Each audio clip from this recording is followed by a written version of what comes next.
তো হ্যালো বন্ধুরা, কিছু কথা নিয়ে আসলাম বহুত দিন মানে কি 3 দিন পরে।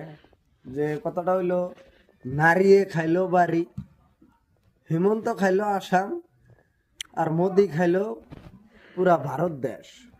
যাই হোক, আগে একটা নিউজে কইসাল না, বেটি পড়াও বেটি বাঁচাও। আর আগামীতে ইলেকশনে যদি জিতে, ইনশাল্লাহ এই অবস্থা যাব গা, বেটাও গান মারাও বেটিও গান মারাও। তাছাড়া কোনো পদ্ধতি নাই। 20 টাকার চাউল 50 টাকা করে কিনা খান নাকতাছে, 70 টাকা 60 টাকার তেল হেনে 120 টাকা 40 টাকা করে কিনা খান নাকতাছে। মোটামুটি যদি আর এমন করে আর একবার জিতে, এক খাবারে বেটাও গান মারাও বেটিও গান মারাও, পুরাই গান মারাও, তাছাড়া কোনো উপায়ই নাই।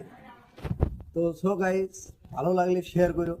আর এই শেয়ারের মাধ্যমে বহুত মানুষের মনোবলতা বদলাইয়া দিও।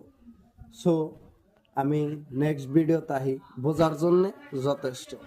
আর শিকড়ের দামটাও কমায়ও আর সার্কিটের দামটাও কমায়ও।